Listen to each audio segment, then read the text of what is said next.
Today, we are going to be talking with Mr. Ryan Schaaf. I'm super excited about this conversation. We're going to be talking about his new book, Learner Choice, Learner Voice.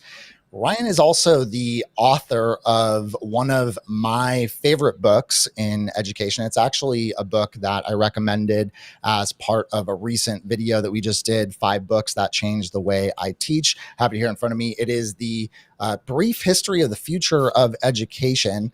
If you haven't read this book, I definitely recommend that you check out this book as well as his new book. I've now been able to read both. This book really helped me understand in a concrete way, in a way that I sensed, but that I didn't always have the arguments for, I didn't always have the evidence for, why it is so important for us to make a change in education. And really, the book is a rallying cry for us to make that change.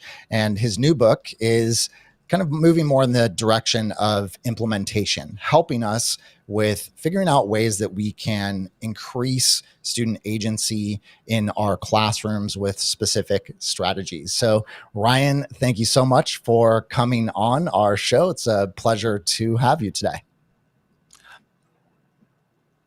Oh no, he froze. He's Thanks just. for the plugs.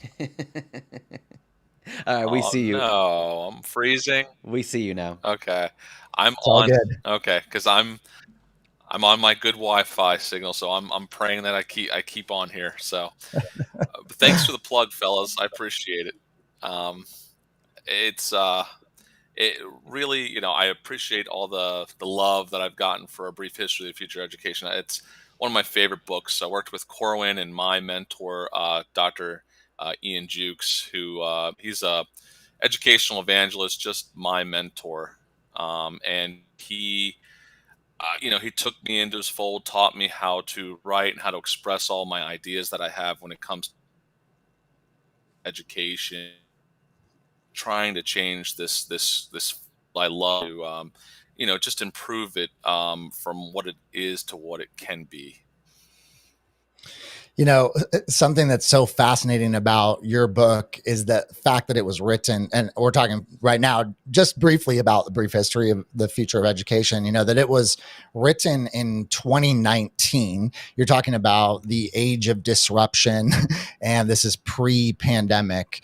I'm curious if you could explain what you mean by disruption. I think people have a sense now of what they mean by disruption. You're talking about these broader shifts that are taking place in society.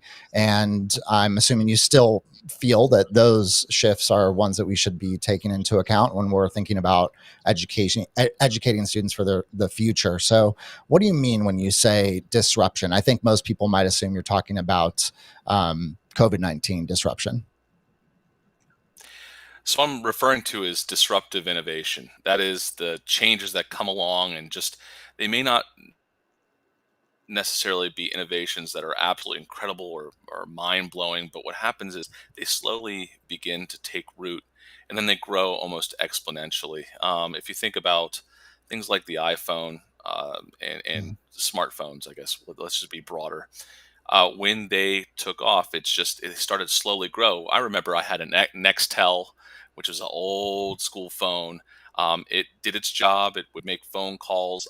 You could text. You could do a little bit of the things we got used to. But once you connected the web to cell phones, it kind of started to grow exponentially. So this is not from me. This is not from Ian. This is from Michael Horn and Chris. Was it Christensen? This is from their institute where they really coined the phrase disruptive innovation. They've written quite a bit about disruptive innovation, about how to change education.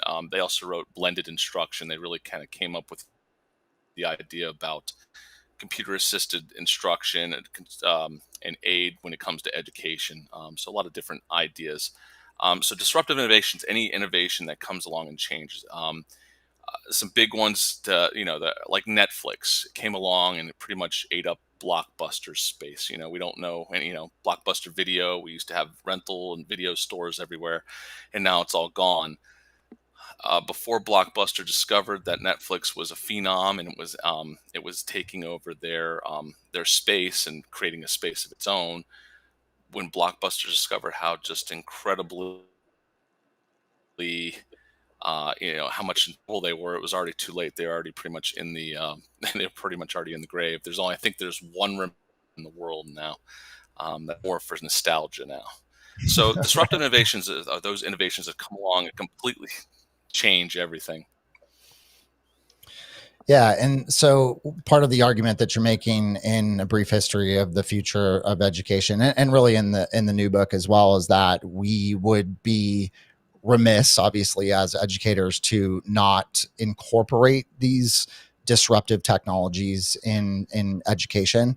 That we should make sure that we are also preparing students for the reality that we're essentially going to have an uncertain future due to automation and artificial intelligence and all the changes that are going to be manifest in the future of work. Essentially, there's another argument that you make that I think is a little bit less common to hear, and that's also about teachers.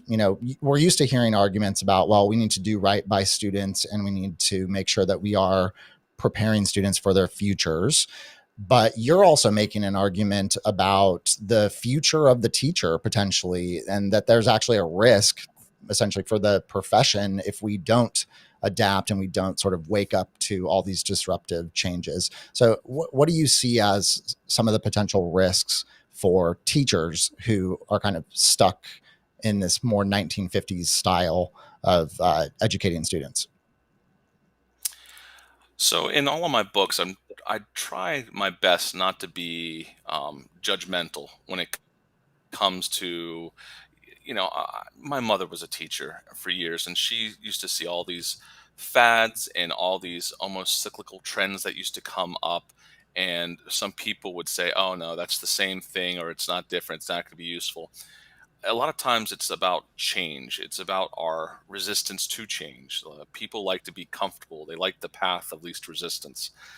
So when it comes to education, and when it comes to teachers specifically, is that they know that their time is extremely valuable with these just simple fads that come along, or like, oh, this talking head has told me I have to do this differently, or I have to do that differently. But so they've put up this kind of like this barrier, this I want to say force field, but they really kind of put up their barriers when it comes to change. They want to do what they know, what they think is tried and true when it comes to teaching practices. Sometimes they're not open to doing new things in new ways.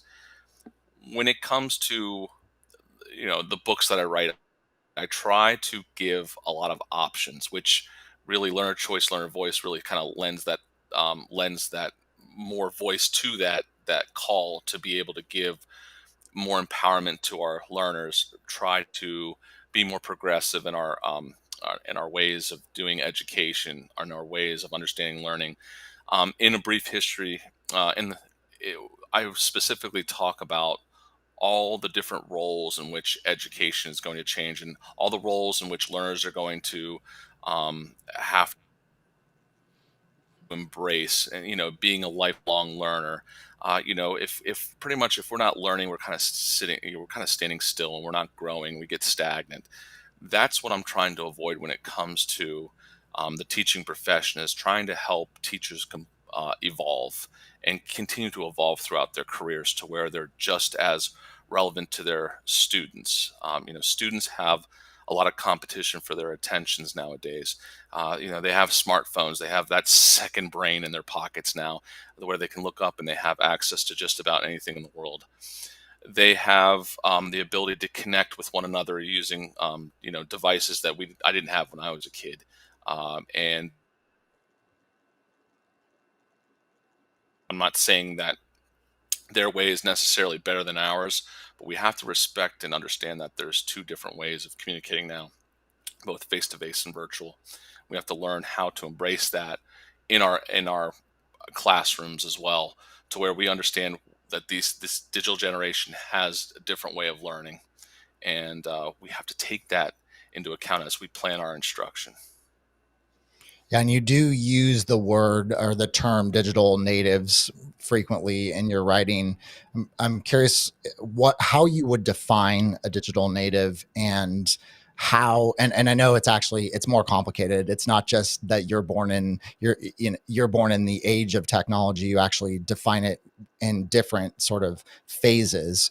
And then also, how do you see education needing to adapt in order to actually reach digital learners, or digital natives, I should say?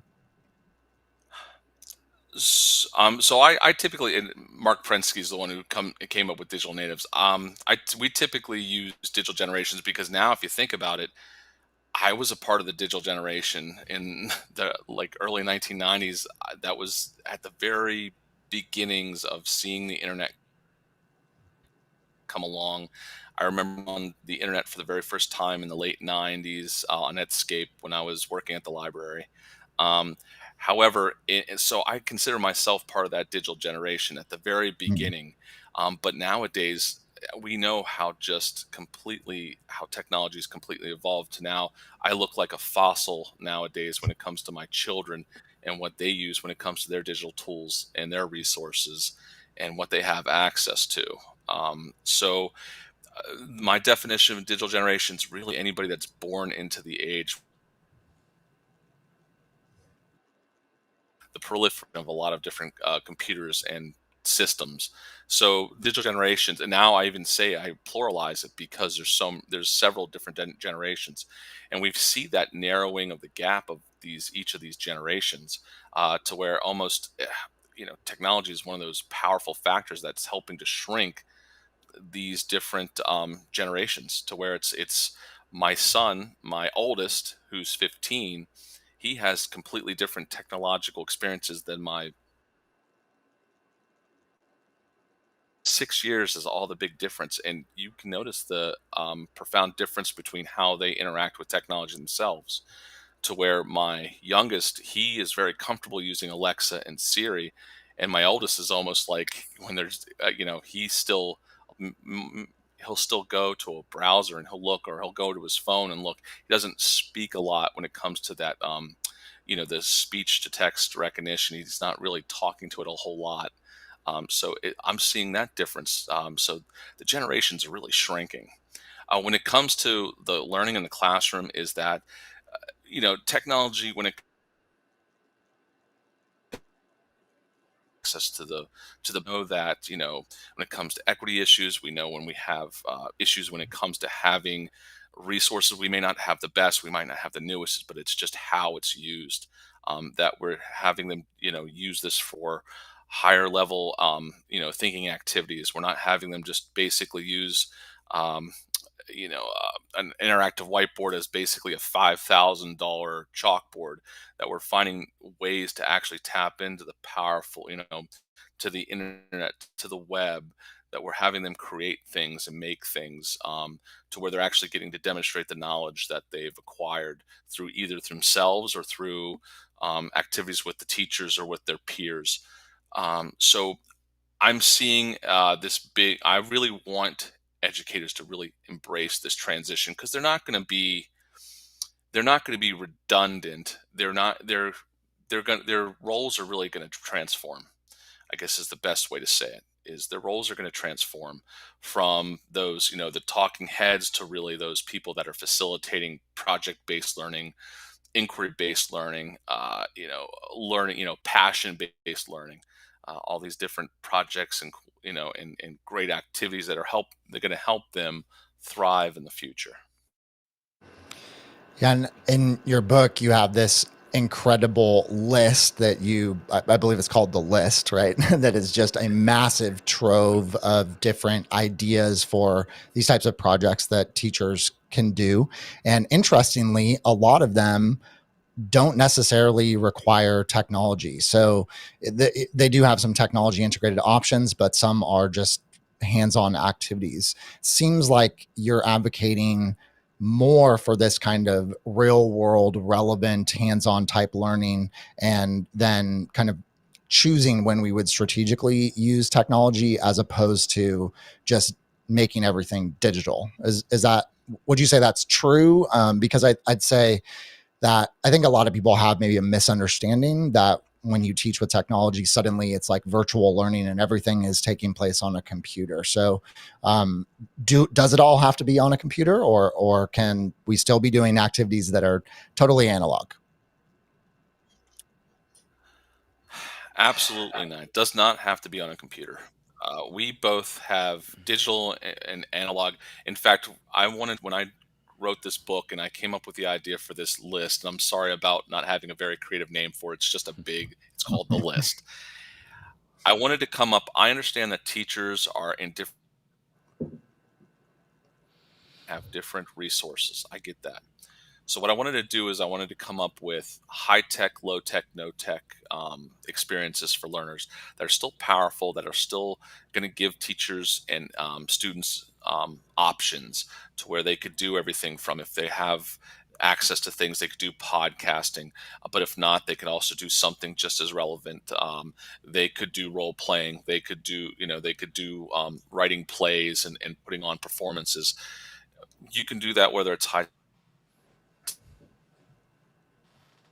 and trying to give options, because I understand that that is something that's important. And also, right now, technology is, after we just having this, last 2.5 years of a lot of technology when it comes to instruction, how we had to almost, had to go to virtual learning and kind of this almost form of triage type of learning, to where it was just nothing but 100% digital, and some people wanting to take a little bit of a step back from just going 100% digital.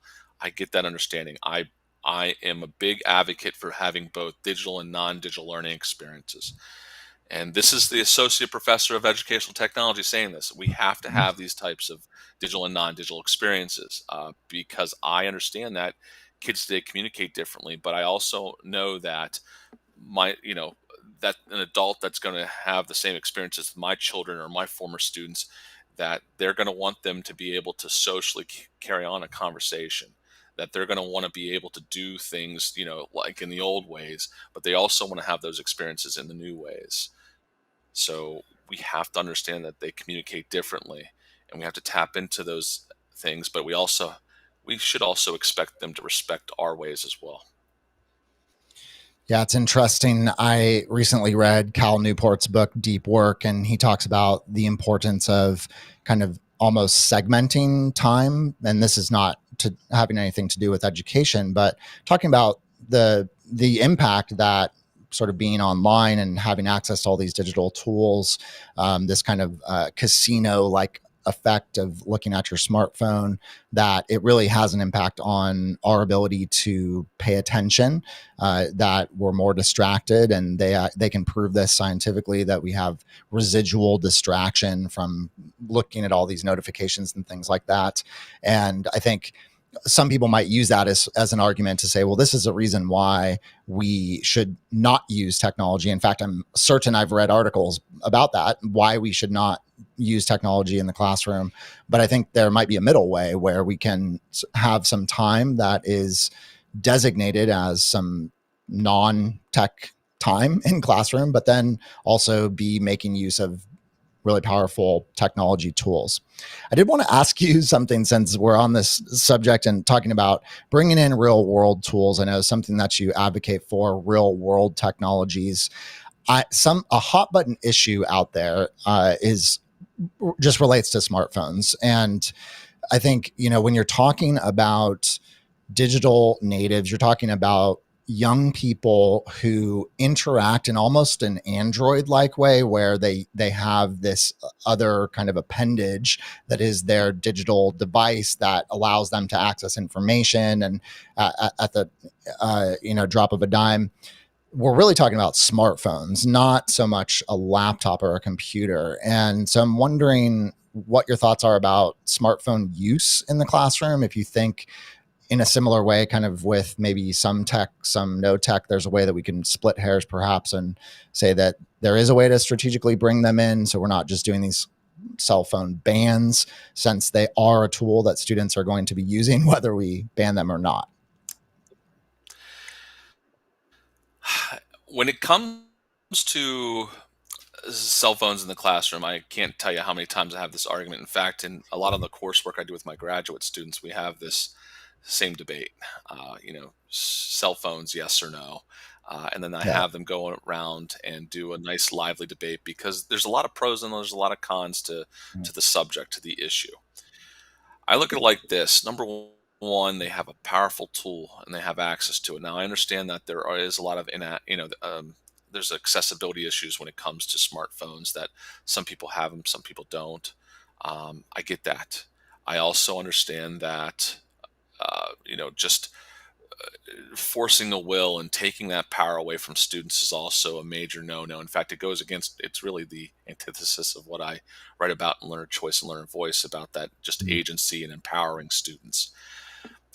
What I want to get down to is, as a teacher, I'm speaking to the educators and also parents too, is, my son's going to be driving. He's 15 years old. He's just to driver's ed. I'm going to start taking him around and teaching him. I'm not going to just give him the keys to my car and have him start to drive. I'm going to teach him how to Sure. drive. I'm going to tell him about the rules of driving. I'm going to teach Yeah. him about the dangers of driving. When it comes to smartphones, it's much the same way. We're giving them very powerful tools, and a lot of us aren't training them. Parents and educators, it's just like another tool. It's just like another resource. We have to teach them how to use it.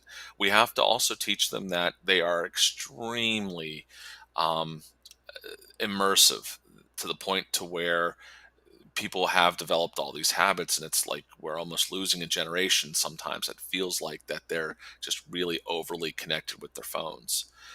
We have to teach them that there's a habit, that using, we have to help them with their digital diets, and show them that there are times to use cell phones and embrace them, but there's also times to then put it away and experience real life. I know I'm making a very simple philosophical statement. I know it's hard when it comes to actually implementing this into classrooms. I know there's policies. I don't want teachers to get in trouble with what I say. But when it comes to tools, I think we should find ways of leveraging them for powerful teaching, learning, and assessment, and not try and find ways to take things away from people. Because once they go out into the real world, they're going to have access to that phone, and they should know how to use it for what they do for living and what they do for working in the world. So Right. I do see this. I do see both sides, but I believe Sure. that you should teach, and they should learn how to actually use them.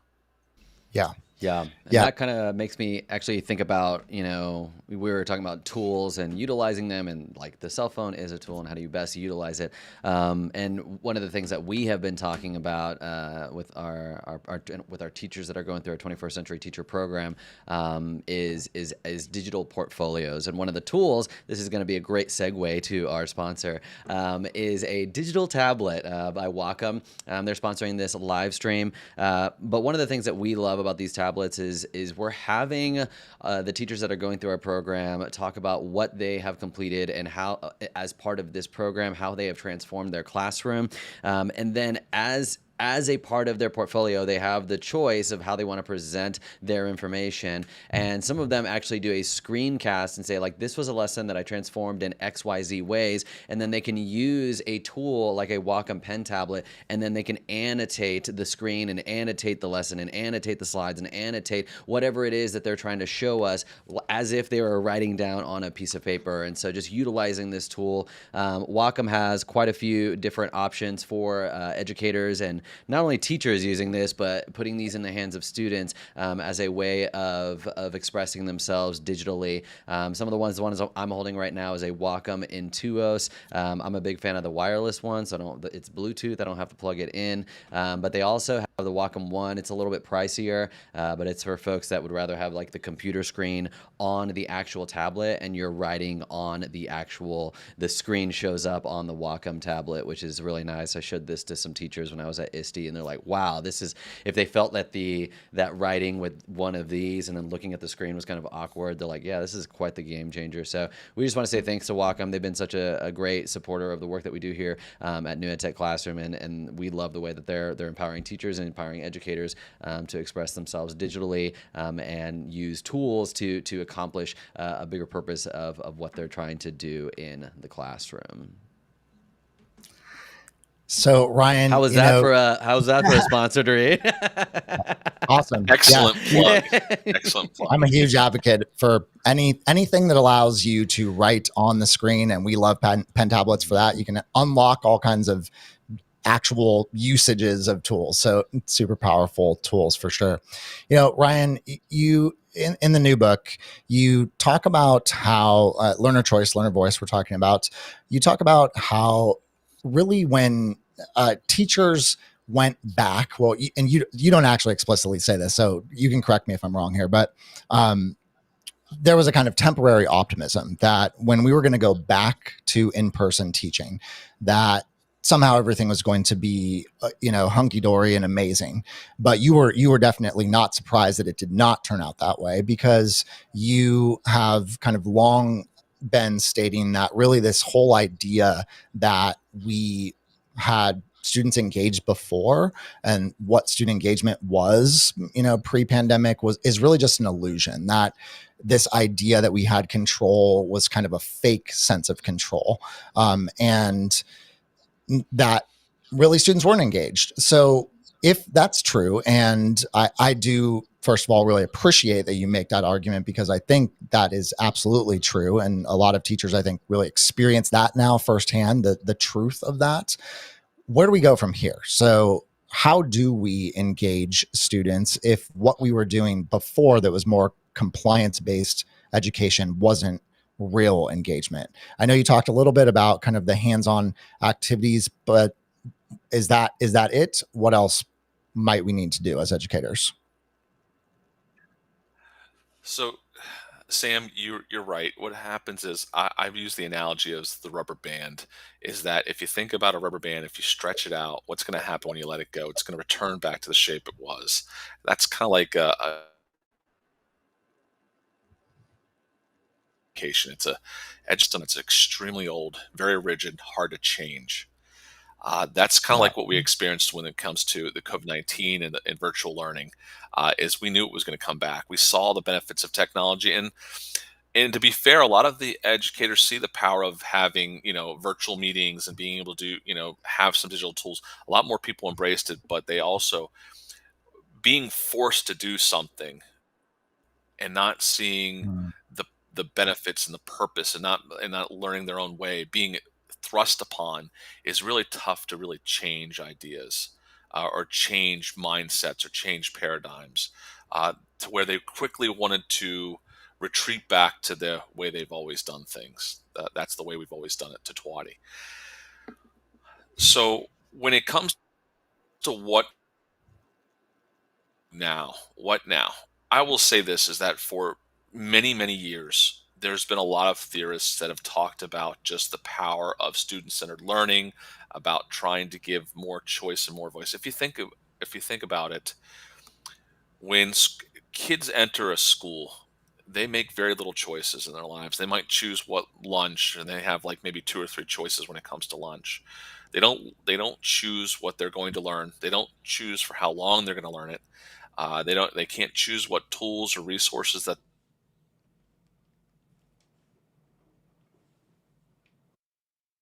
or a curriculum.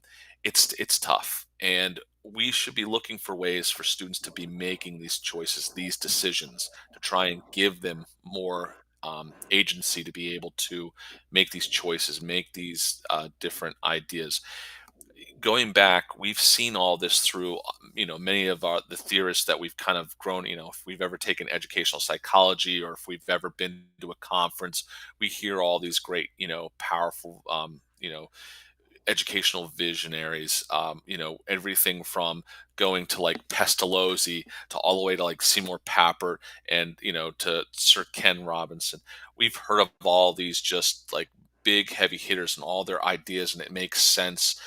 These are people that really underpin all the different projects and all the processes that we do when it comes to teaching the way that we should be teaching, and that is through projects and real world application. And but at the same time, giving those students those choices. Who are they going to work with when it comes to their friends and peers in the classroom? If they choose that they want to work by themselves, can we give them that option? If they're not a big fan of drawing, they don't feel like they don't feel like drawing. How can they express themselves in a different way to where they still fulfill the criteria for your assignment, but they get to do something that they choose to do, that they want to do. That's where we kind of add into this whole the list thing. It's because I wanted to give a lot of different options to where you can almost go into it like a teacher's toolkit and pull out a couple options that you can give those students. Or maybe you just listen and in real time they help make this a choice and they make a decision to where they said, well, I would rather do it this way. We listen to that and you process that and you think about how can you make this work. It helps to make things a little more individualized, and it helps it to make it a little bit more student directed, which I think is the best way for learning. Maybe never. I know that it's not practical to always do this. I understand, but if you can take these small little baby steps, you'll start to notice that your paradigm is going to start to shift. If you start to make these little baby steps, getting out of that comfort zone, you'll start to make these powerful changes in the way that you teach, and your students are going to notice that change, that you're trying to give them more agency, more empowerment to do things. Yeah, you mentioned that a lot of these ideas are actually not new ideas. I think often when people hear the word disruption, they're thinking about something that is completely radically different. And a lot of what you advocate for is based on a long tradition of sort of these, more constructivist type principles where students are really doing discovery based Mhm. learning. And so I wonder what you think, given that we've struggled to implement these ideas. They're not entirely new. What do you think about that? Do you think, are you optimistic, I guess, that we will see those types of changes? And if so, why? What causes you to be more optimistic potentially now than before? Or are you more pessimistic? Sometimes I don't know how I feel. As an educator, I think we all have to be optimistic. I think the moment we turn to pessimism, then we should just leave the field. What I feel is going to happen is there's going to be a lot more people adopting different techniques and different ways of doing things to where Yeah. slowly it's going to mature and evolve, and they're going to see the power in these things. They're going to see the value when it comes to how to teach in a different way. That and a lot of people are starting to already see that long-term lecture just does not benefit people. I'm not saying direct instruction is evil. I'm Mhm. just saying that it's just like anything; it should be used in the proper dosage, I guess is the best way to say it. When it comes to teaching and learning, everybody's starting to see this. Teachers are starting to see that there are different ways, there are different techniques. Maybe the pandemic was able to help some people open their eyes and see that there's new ways. I know that you had people that have been teaching, educators that have been teaching for 25 years that promised they would never use technology, would run a fairly smooth synchronous Zoom class. That was quite a bit. So it just starts slowly. It's like any big project, any big change. It starts small and then it grows into exponentially. It's a disruption. I do see that. Was COVID-19 a massive disruption? Yes, it was, but it did have lasting impact. I don't know. I don't. Yeah. Right now, it doesn't feel like it because there's such that anti-sentiment of we were forced. It was a forced kind of like a forced change. We just wanted to go back. We wanted to go back to something comfortable. Um, Yeah. but that's why I do the writings that I do. That's why I work with the teachers that I do. Is I want to show them that there's other ways other than the traditional ways that a lot of us grew up on. That we may have struggled through when it comes to schools. I wasn't a fan of writing when I was a kid, but I was able to write the way that I wanted to write, when I was able to express myself in the ways that I, could find, that's where the light bulb came on, and that's where the empowerment really reached me. That's what I really want to help with the digital generation. That's what I also want to help with the connected educators that we work with now. Yeah. So talk a little bit, tell us about the work you do with educators and how you support them. What are you doing to help educators actually implement some of these ideas?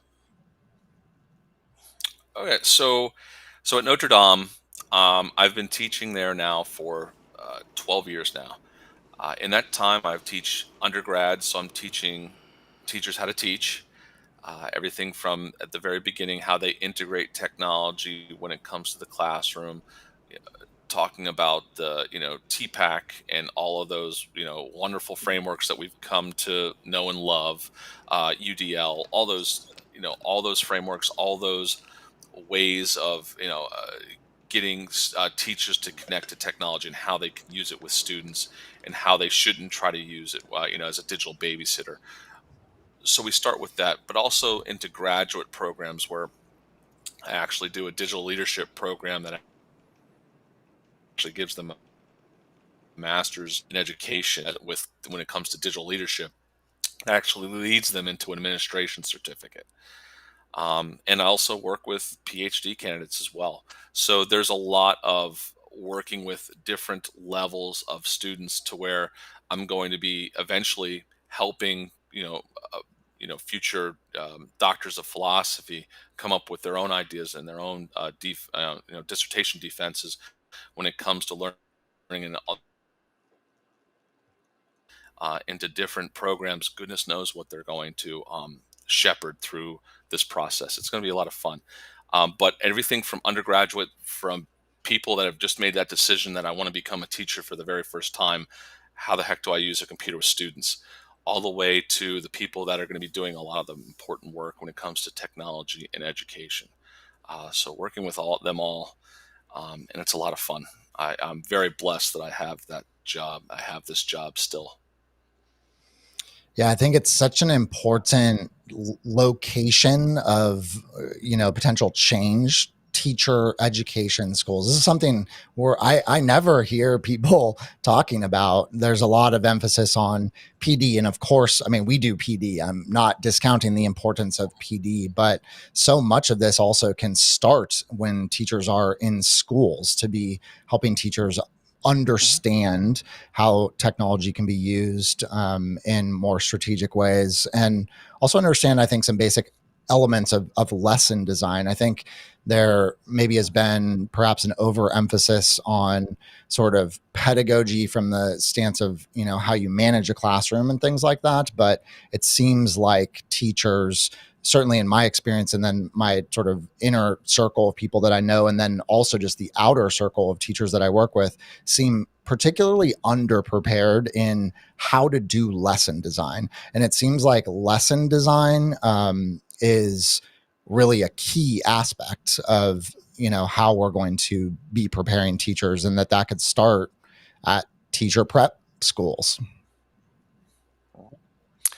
So my background also is instructional design. So you're kind of barking up the right tree when it comes to me. It's I start with a very simple, I start with was it Small Dino's Assure model, which really takes them through a process, everything from not only analyzing the learners, which is extremely important, which a lot of educators previous generations, we wouldn't consider the learners exactly. We would just teach to the middle, or we would teach to one kid instead of understanding that we have 25 or 30 different kids in our classrooms.